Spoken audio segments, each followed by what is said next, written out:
Students, पिछली video में हम लोगों ने परिमेय संख्याओं के गुणनफल की संक्रियाएं पढ़ी थी। कौन कौन सी? संवरक प्रगुण, क्रम विनिमय प्रगुण और साहचर्य प्रगुण।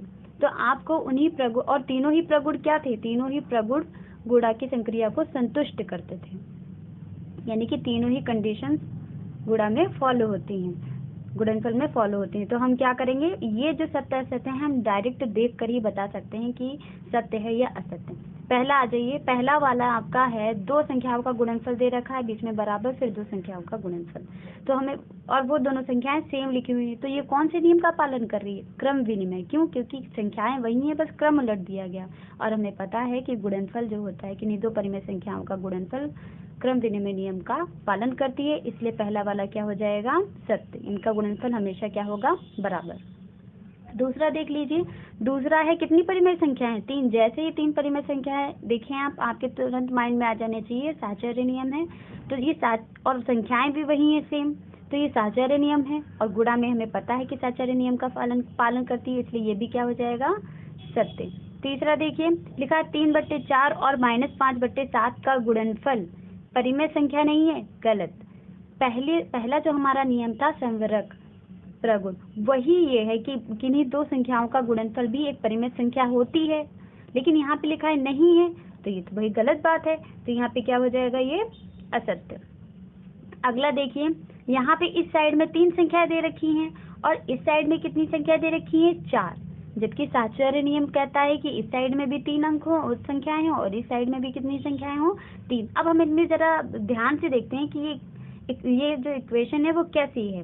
तो देखिए, इधर लिखा है -7/-8 और ब्रैकेट में -5/6 और 3/4। इधर है जो हम देख रहे हैं -7/8 तो वैसे ही है, और ये भी 3/4 रिपीट हो रहा है। इसका मतलब है इन दोनों में 3/4 जो है कॉमन है। कॉमन का अर्थ होता है कि दोनों के साथ गुणा, तो हम इसको बाहर भी निकाल सकते हैं।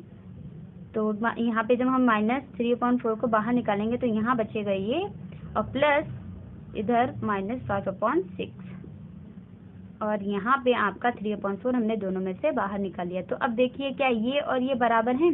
अगर आपको ऐसा नहीं समझ में आता है तो हमें आपको एक एग्जांपल से समझा देते हैं कि मान लीजिए a + b दो संख्याएं हैं और यहाँ पे आपका c है। तो इस c का मतलब क्या है? इन दोनों के बीच में ब्रैकेट और c के बीच में मल्टीप्लाई का साइन है, यहाँ पे छिपा हुआ है, जो कि कभी वेरिएबल्स के बीच में लगाया नहीं जाता, सिर्फ ऐसे ही शो होता है। तो इसका मीन्स होता है कि ब्रैकेट वाली संख्याओं के अंदर c क्या दोनों के साथ मल्टीपल होगा। अगर आपको ऐसे नहीं समझ में आता तो इस तरीके से समझे कि ये आप हैं और ये आपके दो दोस्त हैं, उनका घर बिल्कुल पास पास में। अब आप एक के घर जाते हैं, दूसरे के, और दोनों से आपकी पक्की दोस्ती है। अब आप एक के घर जाते हैं और दूसरे के घर नहीं जाते हैं, तो भाई दूसरा दोस्त नाराज होगा कि नहीं होगा? बिल्कुल जाहिर सी बात है। तो हम क्या करेंगे, तो ये वाला जो दोस्त है ये, और हाँ, इनके बीच में कौन सा चिन्ह है? इनटू, इसलिए इनटू लगेगा। तो गुड़े ये इसके साथ भी गया। अब इसके साथ देखो, इसने बैठ के चाय वाय पी, नाश्ता किया। ओके, अब यहाँ पे कौन सा चिन्ह है? प्लस। अब वो सोच रहा है कि चलो मैं दूसरे दोस्त के यहाँ भी हो लेता हूँ, तो c × b। देखो, इसके साथ भी ये चाय नाश्ता किया, यानी कि इस दोस्त ने अपना फर्ज निभाया है। ये पहले वाले के साथ भी गया है और दूसरे वाले के घर भी गया है। तो देखिए, यही नियम यहाँ फॉलो हो रहा है कि 3/4 इसमें भी है और इसमें भी है, बस प्लस से पद अलग हो जाते हैं। हमें जहाँ पे इंटू में वो एक पद कहलाता है, यानी कि इसमें से 3/4 बाहर निकाल सकते हैं, और इंटू में ये भी है, इसमें से 3/4 बाहर निकाल सकते हैं। बीच में प्लस है, ठीक है। तो इसमें हमने क्या किया? यही नियम फॉलो किया है, ये वाला। तो यह आपका क्या हो जाएगा? सत्य। ये दोनों बराबर है। अब अगला क्वेश्चन देख लीजिए, लिखा है गुणा की क्रिया करके स्थापित कीजिए। दूसरा है गुणा की क्रिया करके सत्यापित कीजिए, करके सत्यापित कीजिए। तो इसका पहला देख लीजिए, लिखा है 2/7 इंटू -11/8 इज इक्वल टू -11। अब हम देख रहे हैं ये कौन से नियम का पालन कर रहा है? ये क्रम विनिमय प्रगुण का पालन कर रहा है। जो लेफ्ट में है वही इसके क्या है? राइट में है। तो हमें पता है कि इनका गुणनफल सेम ही आएगा। तो सबसे पहले ब्रैकेट ओपन करते हैं, तो माइनस प्लस माइनस 2/7 इंटू 11/8, और इसका भी यही हो जाएगा 11 इंटू 2 अपॉन, चाहे आप इसको इंटू में लिख लेते चाहे ऐसे ही लिख लें। अब हम देख रहे हैं ये 2 से 2 1 जा 4, 2 1 जा 2, 2 4 जा 8, 2 1 जा 2, 2 4 जा 8, और 11 से 7 जाता और कुछ कट नहीं रहा, तो ये -11 बन जाए 11, 7 4 जा 28 इज इक्वल टू -11 अपॉन 28। ये बिल्कुल क्या हो गया आपका सत्यापित। अगर लेफ्ट और राइट इक्वल आ जाए तो ये क्या हो जाएगा आपका सत्यापित। दूसरा इसी तरीके से कर लेंगे सेम। तीसरा हम बताते हैं, माइनस ऊपर से बताएंगे दूसरे का। तीसरा -8 upon 7 into 1 upon 2 into -4/3 -8/7 into 1/2 into -4/3। ये है। अब देखिए यहाँ पे भी 3 संख्या है, यहाँ पे भी कितनी संख्या है?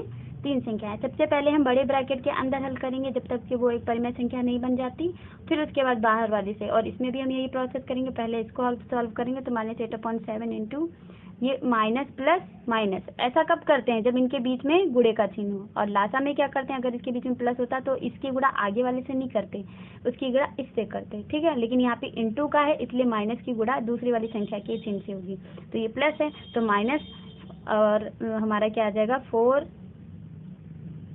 1 इंटू 4 अपॉन 2 इंटू 3, क्योंकि इनके बीच में इंटू का है, is equal to -8 into 1 upon 7 into 2 into -4/3।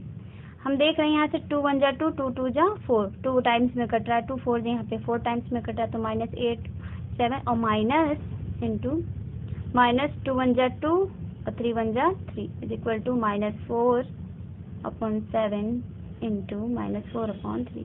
अब हम देख रहे हैं अब इनकी गुणा होगी माइनस माइनस प्लस, और नीचे से ना ऊपर कोई संख्या कट रही ना ऊपर से नीचे, तो ऊपर ऊपर क्यों गुणा कर दीजिए। 8 2 जा 16 21, और माइनस माइनस प्लस 4 4 जा 16 21 इक्वल आ गया। यानी कि ये भी आपका क्या हो गया? प्रूफ हो गया, प्रूफ्ड लिख लीजिएगा पिछले वाले क्वेश्चंस में भी। अब आगे अगला क्वेश्चन देखिए, तीसरे का पहला लिखा है रिक्त स्थानों की पूर्ति कीजिए। 2/11 into -3/7 is equal to -3/7 into fill in the blank. तो हम क्या करेंगे, ये क्रम विनिमय नियम का पालन कर रहा है, तो इस साइड में जो संख्या है और इस साइड में नहीं है वही आपकी फिल हो जाएगी डायरेक्ट। तो ये तो आपको बहुत आसानी से, पहले भी ऐसे क्वेश्चन आ चुके हैं, आता है। दूसरा भी सेम आप ऐसे कीजिएगा, जो संख्या ना दिखे वो आप कर लीजिएगा। चलिए हम यहाँ पे बता ही दे रहे हैं। इंटू 2/3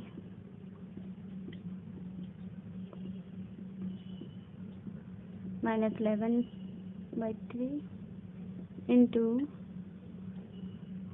अब देखिए कौन सी डिजिट इस साइड में नहीं है और कौन सी डिजिट इसमें पहली क्या है? गायब है। लेकिन दूसरी क्या है? 2.3। इसमें पहली है -11/3, वो उतार दी। यहाँ पे दूसरी क्या है? 2.3, तो ये उतार देंगे, आपका कंप्लीट हो गया।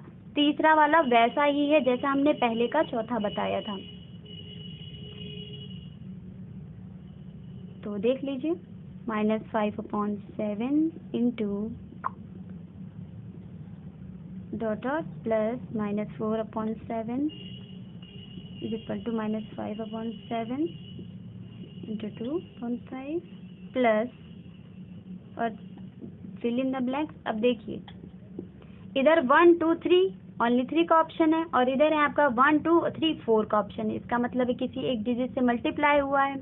तो हम यहाँ पे देखेंगे, इसमें 4 वाले में ध्यान देंगे। 4 वाले में -5/7 है, इंटू में क्या है 2/5, और इधर क्या है -4/7। यानी कि यहाँ पे एक संख्या जो दोनों में कॉमन होनी चाहिए थी 4 वाले में, तभी तो वो बाहर निकलती। तो हमारा यहाँ पे क्या होगा, इधर देखेंगे हम कि कौन सी संख्या ब्रैकेट के बाहर है। हम देख रहे हैं यहाँ पे -5/7 ब्रैकेट के बाहर है, इसका मतलब इसी की गुणा इन दोनों में हुई होगी, यही इन दोनों में रहा होगा। तो यहाँ पे जो है वही लिख दिया जाएगा -5/7। ये दोनों में क्या है? कॉमन, ठीक है। तो ये आपका कंप्लीट हो जाएगा। अब फोर्थ क्वेश्चन है, सरल कीजिए। बहुत आसान क्वेश्चन है। पहला, -3 इंटू -10/9 इंटू 18/-5 इंटू -1/-6। सबसे पहले हम क्या करेंगे, ऐसे क्वेश्चन को सॉल्व करने के लिए उनके बीच में पहले चेक करते हैं चिन्ह गुणे का है तो सबकी गुणा होनी है। अब जिसमें ऊपर नीचे माइनस है उसमें कैंसिल कर दीजिए, ठीक है, और इसका माइनस इससे कैंसिल हो जाएगा, हो गया।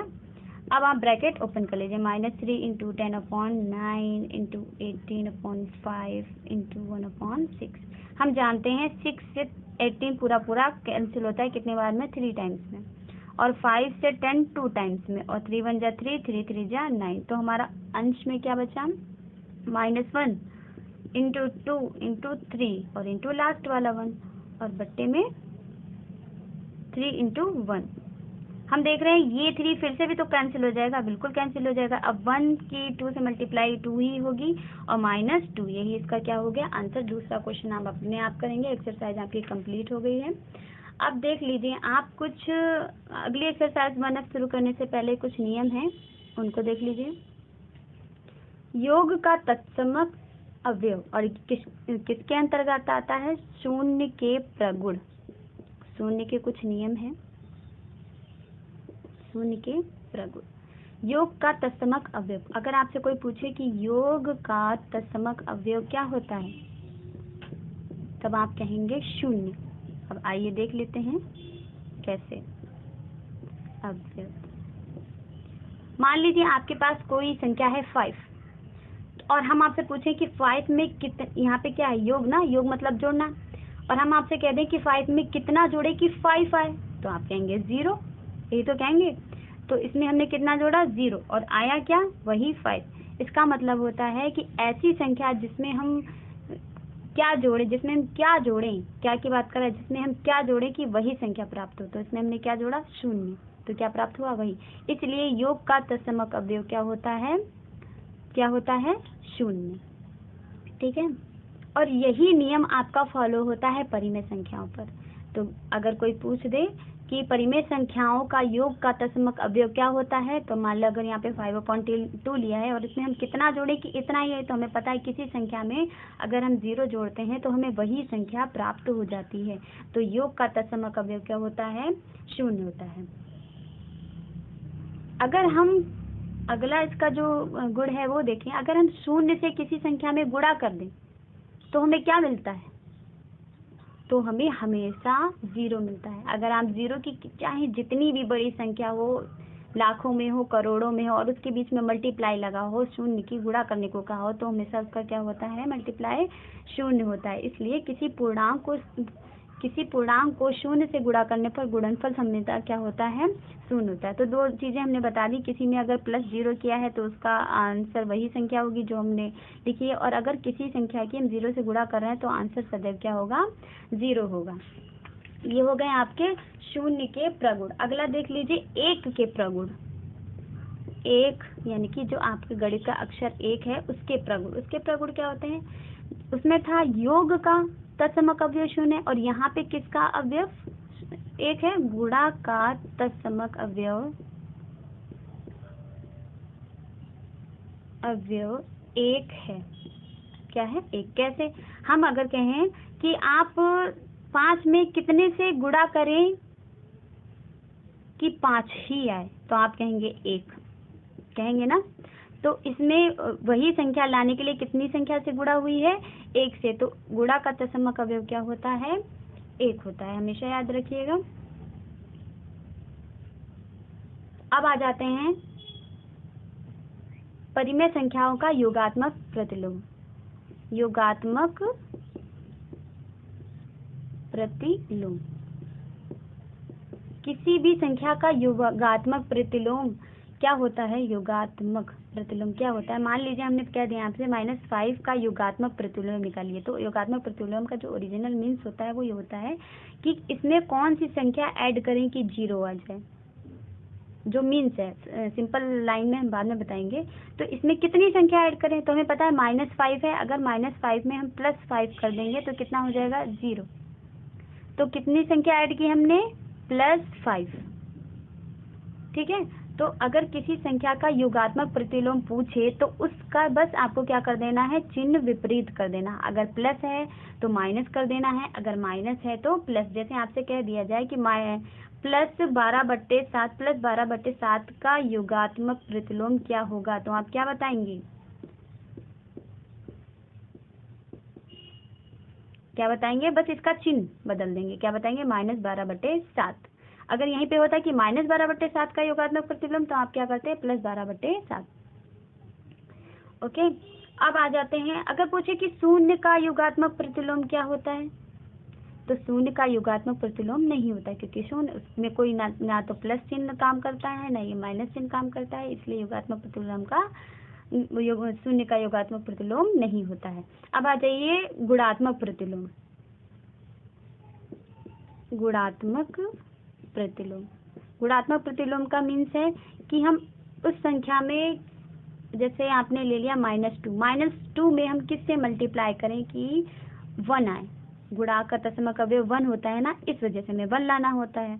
तो हम कहेंगे 1/-2, तो -2 से -2 कैंसिल हो जाएगा, कितना आ जाएगा, 1।